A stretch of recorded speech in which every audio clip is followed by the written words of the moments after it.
بسم الله الرحمن الرحيم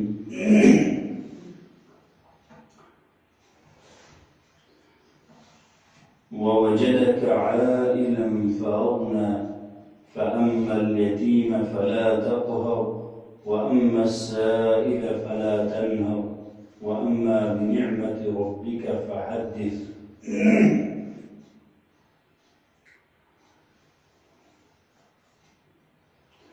ووجدك عائلا فأغنى، اور اللہ تعالیٰ نے آپ کو نادار پایا سو مالدار کر دیا۔ فَأَمَّا الْيَتِيمَ فَلَا تَقْهَرْ، بس آپ اس کی شکریہ میں یتیم پر سختی نہ کیجیے۔ وَأَمَّا السَّائِلَ فَلَا تَنْهَرْ، اور سائل کو مت جھڑکیں۔ وَأَمَّا بِنِعْمَةِ رَبِّكَ فَحَدِّثْ، اور اپنے رب کے انعامات کا تذکرہ کرتے رہا کیجیے۔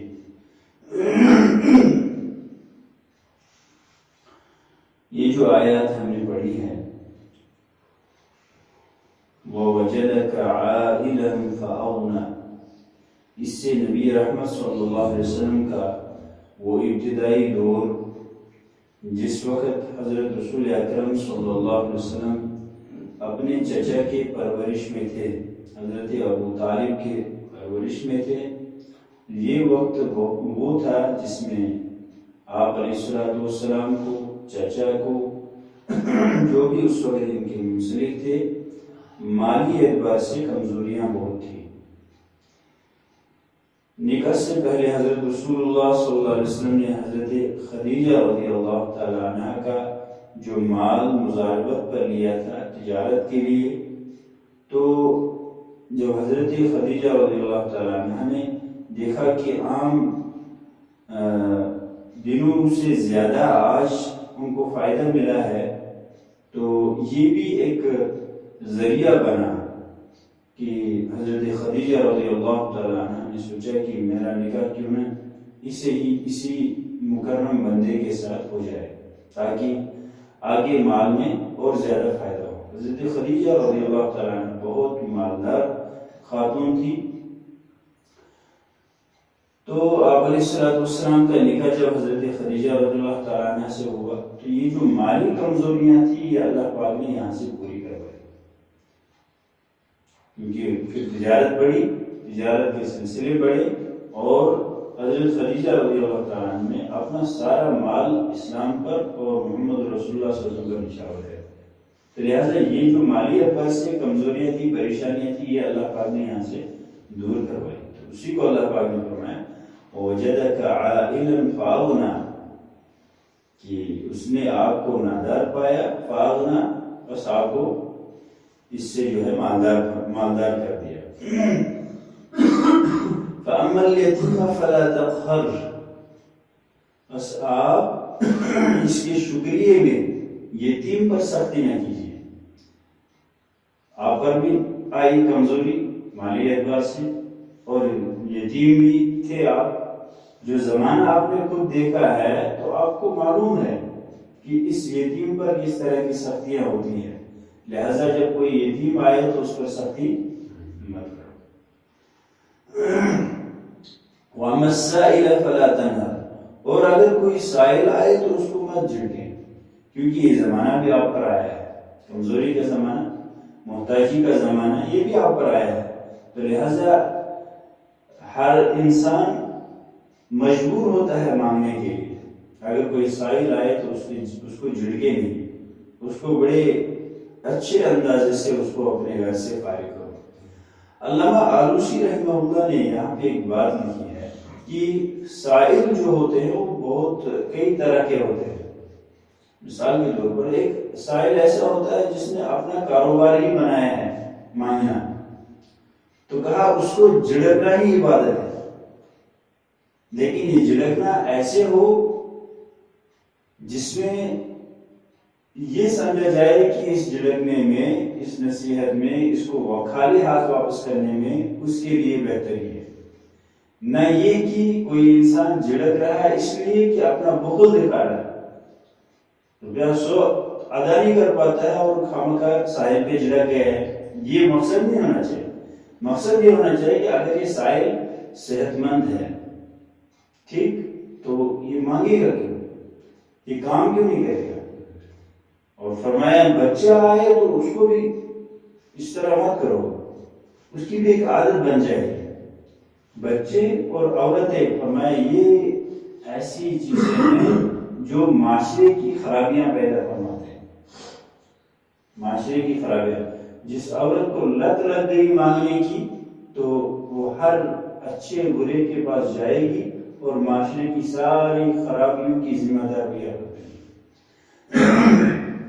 لہذا اگر کوئی صحت مند ہے، صحیح ہے، تو اس کو جھڑکنا ہی عبادت ہے۔ لیکن اگر کوئی ایسا سائل ہے جس کو اچانک کسی آفت میں، کسی مصیبت میں آ گیا ہے، تو ظاہر سی بات ہے وہ تو سائل ہے ہی، تو ایسے سائل کے ساتھ آپ ہرگز نہ جڑیں۔ وَأَمَّا بِنِعْمَةِ رَبِّكَ فَحَدِّثْ، یہ چونکہ پہلی جو آیت تھی وَوَجَدَكَ عَائِلًا فَأَغْنَىٰ فَأَمَّا الْيَتِيمَ فَلَا تَقْهَرْ وَأَمَّا السَّائِلَ فَلَا تَنْهَرْ، اور وَأَمَّا بِنِعْمَةِ رَبِّكَ فَحَدِّثْ وَأَمَّا السَّائِلَ فَلَا تَنْهَرْ۔ آپ سے فرمایا گیا ہے کہ آپ یتیم کو نہ جھڑکیں۔ یقیناً آپ تو نہیں جھڑکتے ہوں گے، لیکن سبق ہے میرے لیے اور آپ کے لیے، امت کے لیے سبق ہے کہ سائل آئے گا تو اس کو جھڑکنا نہیں ہے، اس کو منہ نہیں کھانا ہے، اس کو بڑے طریقے سے ہوگا کچھ دے دو، ورنہ ایسے طریقے سے اس کو اپنے گھر سے الگ کرو کہ وہ خوشی رہے، ناراض نہ ہو جائے۔ اس میں کیا ہوتا ہے؟ اس میں آپ کا فعلی شکریہ ہوگا۔ اگر آپ دیں گے، گویا کہ آپ اس کو دے کر اللہ سے شکر کرتے ہیں، اللہ تو نے دیا تھا، میں نے اس کو دیا، اس کو فعلی شکریہ کہتے ہیں۔ اور وَأَمَّا بِنِعْمَةِ رَبِّكَ فَحَدِّثْ، اور اپنے رب کے انعامات کا تذکرہ کرتے رہا کیجئے، یہ زبانی شکریہ، قولی شکریہ۔ اپنے رب کے انعامات کا تذکرہ کرتے رہا کرے۔ اس میں دو باتیں، ایک تو یہ کہ حضرت رسول اللہ صلی اللہ علیہ وسلم کو اللہ پاک نے نبوت کے انعامات، نبوت کا انعام دیا تھا، تو آپ سے فرمایا گیا کہ اس کو بیان کرو لوگوں تک، اس کو دوسرے لوگوں تک پہنچاؤ۔ دوسرا یہ ہے اللہ تعالیٰ نے آپ کو نعمتیں دی ہے، ان نعمتوں کا اظہار کرو۔ ابو داؤد کی روایت ہے، ایک شخص آیا نبی رحمت صلی اللہ علیہ وسلم کے پاس، اس کے بال ایسے اجڑے ہوئے تھے، کپڑوں کے اوپر میل تھا، تو آپ نے فرمایا تیرے پاس صابن نہیں جس سے تو کپڑے صاف کر لیتا، کنگھی نہیں ہے جس سے تو اپنے بالوں کو ٹھیک کر لیتا؟ تو اس نے جواب میں کہا کہ یا رسول اللہ صلی اللہ علیہ وسلم، میرے پاس بہت غلام ہیں، میرے پاس بہت مال ہے، میں بہت مالدار ہوں، میں اچھا خاصا آدمی ہوں۔ تو آپ نے فرمایا جب آپ کو اتنا ہے تو اپنے جسم کا اظہار کیوں نہیں ہے؟ کیوں اس طرح وہ تم کو بخاری لگ رہے ہو؟ یہ جو کپڑے ہیں اتنے گندے ہیں، بال ایسے اجڑے ہیں جیسے کچھ ہے ہی نہیں، کنگا بھی نہیں ہے جو کنگا کرنے کے لیے۔ تو اللہ تعالیٰ نے اگر انعامات دیے ہیں، نعمتیں دی ہے، مال دیا ہے، اس کا اظہار کریں، اللہ کی نعمتوں کا اظہار کریں، یہ شکر ہوگا۔ اظہار نہیں کرو گے تو یہ ناشکری ہے۔ حضرت مفتی سعید صاحب رحمۃ اللہ علیہ نے اپنی تفسیر میں لکھا ہے، اللہ کے نبی صلی اللہ علیہ وسلم پر 3 زمانے آئے۔ ایک زمانہ آیا محتاجی کا، تو آپ سے کہا گیا محتاج آئے گا تو مجبور ہوگا، اس کو جھڑکے نہیں۔ ایک زمانہ آیا یتیمی کا، تو یتیم کے بارے میں کہا گیا کہ دیکھو یتیم آئے گا تو اس پہ ظلم نہیں کرنا، کیونکہ یہ زمانہ آپ نے بھی دیکھا ہے۔ اور تیسرا زمانہ آیا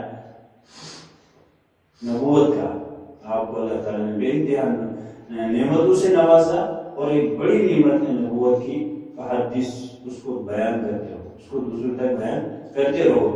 تو دوسرے مفسرین نے فرمایا ہے اللہ تعالیٰ نے جو نعمتیں دی ہے ان نعمتوں کا اظہار کرو۔ وہ نعمتیں جو ہے ایسے نہیں کہ آپ بخیل بن رہے ہیں، آپ کو ہے، اللہ پاک نے سب کچھ دیا ہے، پھر بھی آپ ان چیزوں کا اظہار نہیں کر رہے ہیں، کہ یہ تو ناشکر ہے۔ تو ہر اللہ پاک نے جو چیز دی ہے اس کو جس حساب سے ہو سکے اس کا شکر ادا کرو۔ کبھی فعلی شکریہ، کبھی قولی شکریہ، کبھی اظہار کر کے یہ دکھا کے دے دو کہ اللہ تعالیٰ نے مجھے نعمت دی ہے، میں انہیں کا اظہار کر رہا ہوں۔ لیکن مقصد جو ہے ناک آسمان پہ چڑھانا نہ ہو، کبر مقصد نہ ہو، تکبر مقصد نہ ہو، تکبر مقصد نہ ہو۔ ہر چیز کو آپ اچھے طریقے سے پیش کریں گے تو آپ کے لیے اچھائی کا ذریعہ بنے گی، لیکن اگر اسی چیز کو آپ ایک دوسرا رنگ دے کر پیش کریں گے تو وہی چیز آپ کے لیے مصیبت اور اللہ بچائے آخرت میں جہنم کا ذریعہ بنے گی۔ اللہ پاک مجھے بھی عمل کی توفیق عطا فرمائے، آپ حضرات کو بھی عمل کی توفیق عطا فرمائے۔ وآخر دعوانا الحمدللہ۔